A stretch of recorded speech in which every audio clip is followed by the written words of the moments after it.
Oh my gosh. I don't have anybody to talk to. I don't see a therapist, which I probably should. And I went through a lot of trauma in my life, um, around my family, with my family, because of my family.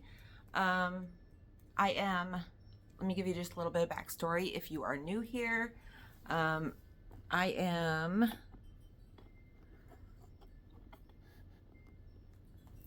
I am the child of um, trauma. Okay, I'm a child who was born and raised in Alaska, with my two sisters mainly, older, one younger. My younger sister is a year and a half younger than me. My older sister is 3 years older than me. Okay, my older sister had kids young. Um, there's just too much to go back in the whole backstory. But right now, I am just I just had a conversation with my sister. So if you guys have followed me, you guys know I went up there last May and I stayed with her.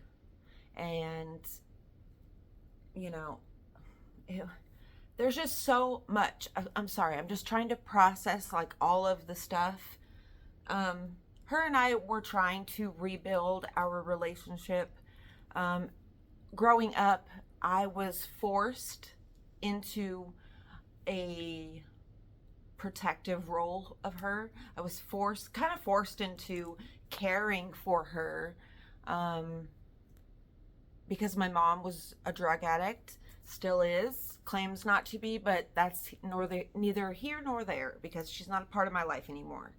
Um, but, my little sister, she was like, when my mom would get sober, she'd get sober, every now and then. Um, and my little sister, for the longest time, until she was like 13, my little sister was like my mom's shadow. She followed her around. She took on her opinions. She defended her. She hung out with her. And then my older sister, where she was older, my mother kind of treated her like a sister. So her and my mother had this sister relationship. They were close. They did drugs together when my sister was young. My older sister had her first kid at 15. Um, and like her and my mom just became best friends. They just started doing drugs together and they started like, just they would plot together, it seemed like. And so there I was, once my little sister turned 13, there I was stuck kind of looking after her in a way. But even before that, like when she was on drugs when I was little, like a little kid, there was a lot of times where me and my sister got put into foster care together, or like I don't know what you would call it, like a state-run daycare where you kind of like lived there. Um, those situations, I was stuck being the person who was like, hey, I was always watching out for her. I was never able to like, so what I'm saying is like, never in my life until my stepdad came along, never in my life did anybody treat me as like I was a child who needed to be cared for like everybody else.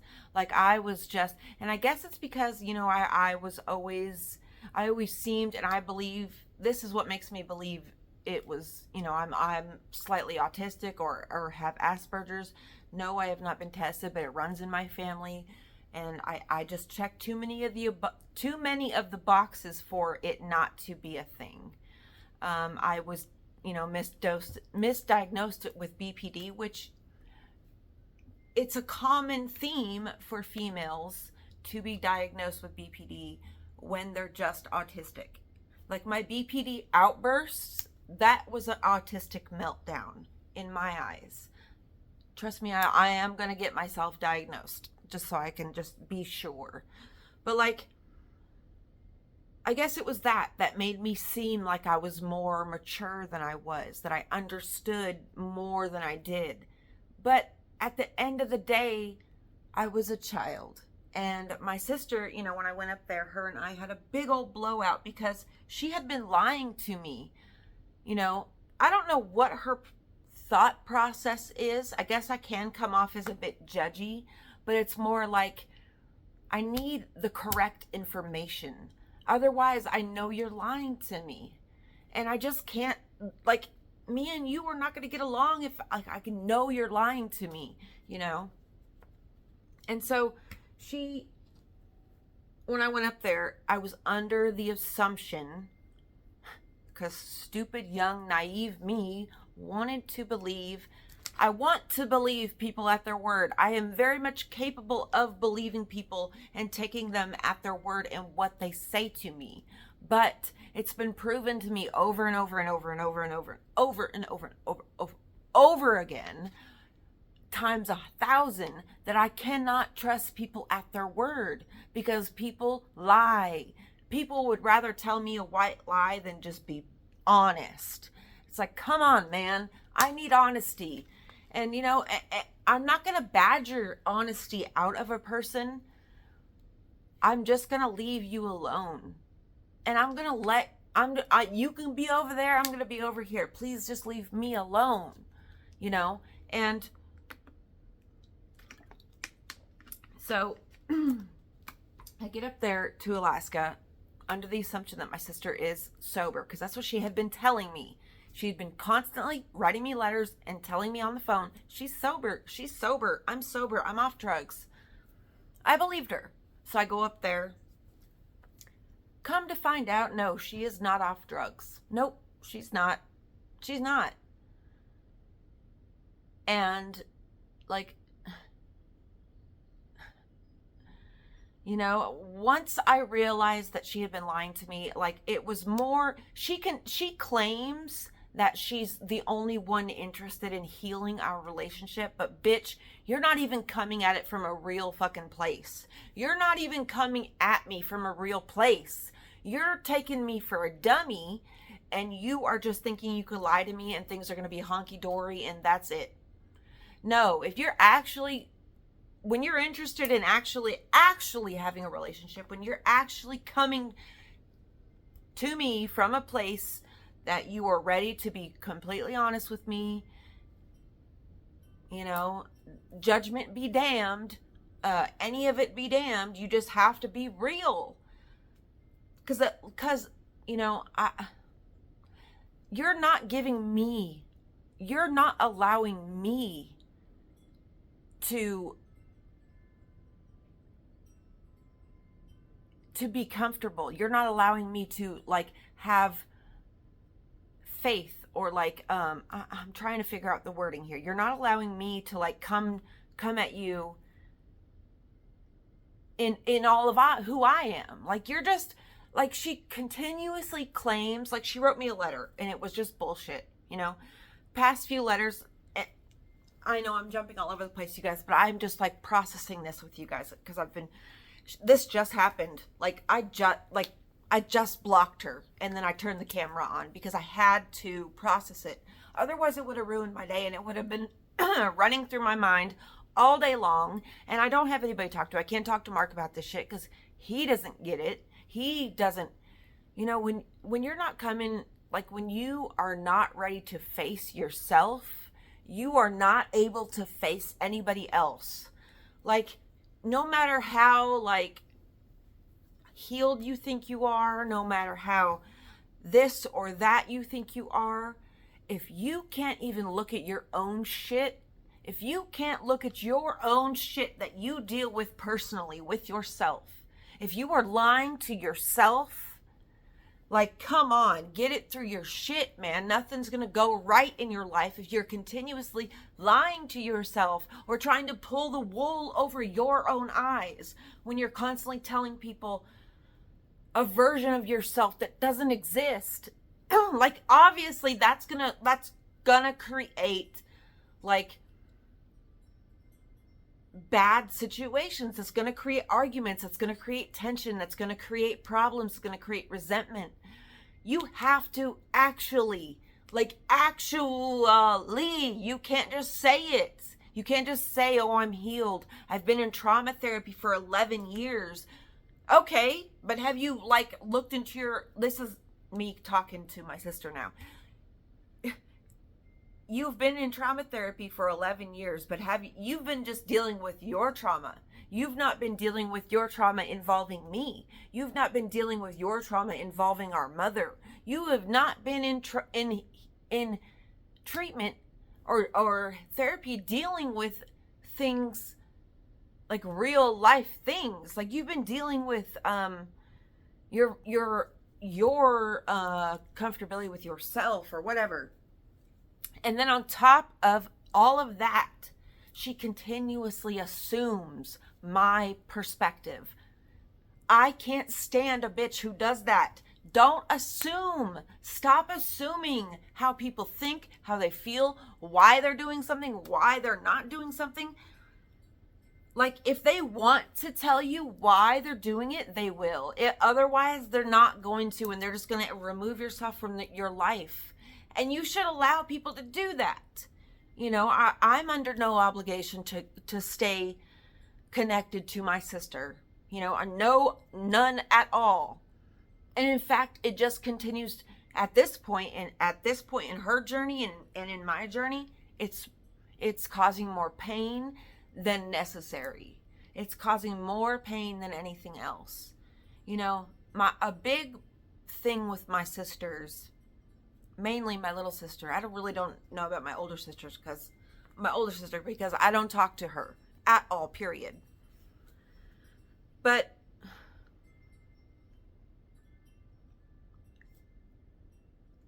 instead of, like, their self-confidence is so bad. It's so down. They think so little of themselves that they don't have the ability to even think highly of anyone else, let alone me, you know, let alone me. You know, I told her, I said, the things I told her, it just goes right over her head. And anytime I say anything to her, so she'll say something and then I'll tell her something back, and she'll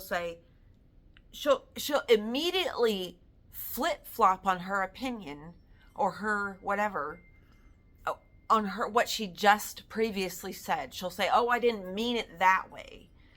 It's like, oh, well, you know, it's too much. It's too much. And then on top of that, she's not in a place with herself to be in a relationship with me. Like, yeah, I bet I do have a ton more healing to do. Actually, I know I do. And honestly, the healing never stops. It's a continuous spiral. You have to continuously meet yourselves in the depths of the shit that you thought you threw out 2 years ago. It's gonna be there. Like, and I'm gonna tell you guys something that helped me. When you hold judgments of somebody, like when you, like actual judgments that's preventing you from A, B, C, or D, I just lost my train of thought. Anyway, this is another thing that she does. Like, and she did it just now. It is so strange. It's like this is how I feel, okay? And I don't know if this is true. It's probably not, but I don't know.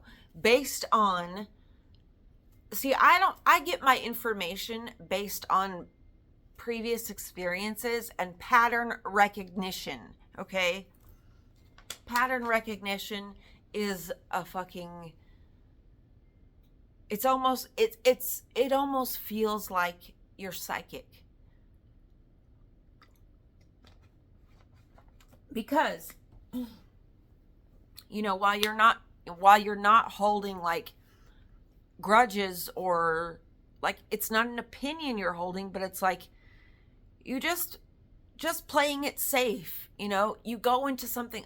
This is what I'm getting so confused right now because it's just so much to process. I'm sorry, guys. Hold on.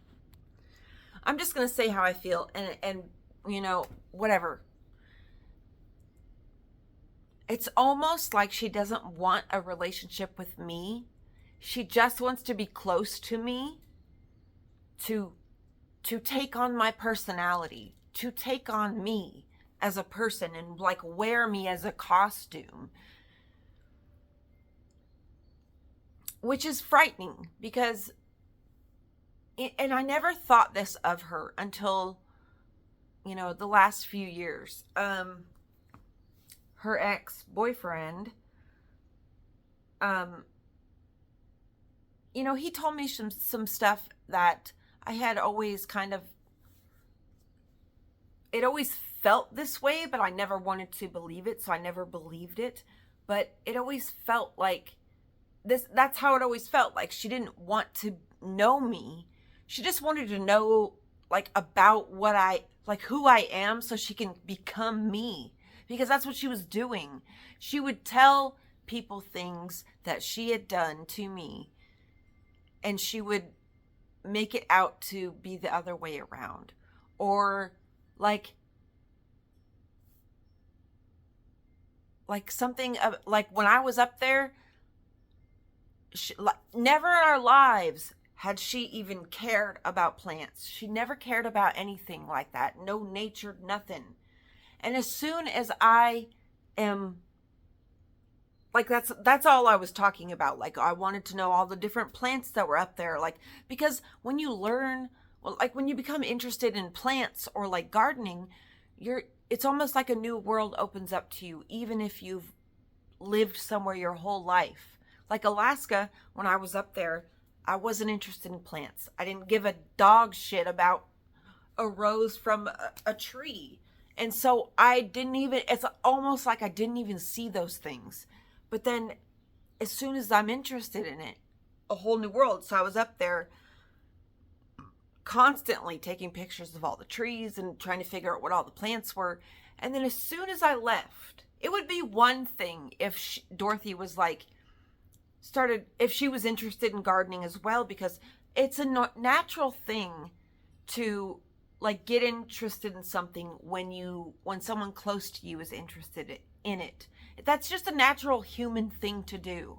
But what's not natural is to like take on that personality and then not, like, she didn't like want to talk plants with me. She didn't want to talk gardening with me. She didn't want to do any, but as soon as I left, she was like, boom, I want to learn. I want to know how to do all this stuff. I want to figure it out. And then, like, she literally takes my word. It's so fucking weird. It's so weird. You know, I use specific wording. The things I say is kind of, you know, I'm not saying I'm interesting and I'm unique or anything like that. I'm just saying, like, this is what I'm noticing. You know, she's taking my language. She's taking how I say things literally right after I say it. It's not like I'm using a new word that she's never heard in a way that's never been put. She's literally, as soon as I say something, she'll flip it and say it right back to me as if it's her opinion, as if she's the one that just, like, it's so strange. Now, please tell me if I'm the crazy one. Tell me if I'm the fucking weirdo here that is like so self-centered that I can't see past my own fucking eyelids. Please tell me if that's the case.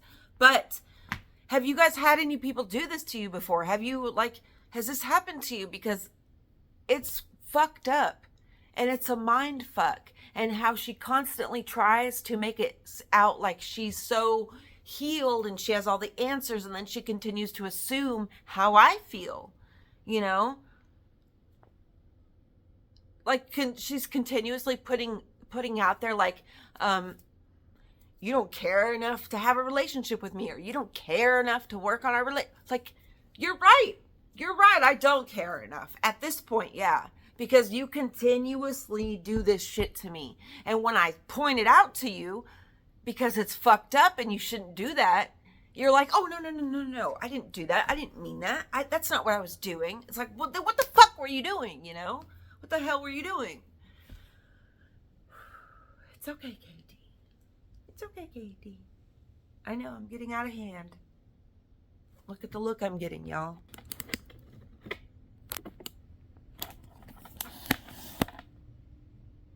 She said, God damn, woman, what the hell? Anyway, guys, please let me know what you think. Tell me all of your thoughts down below. And let me know. So, yeah, love you all. See you again soon. Bye.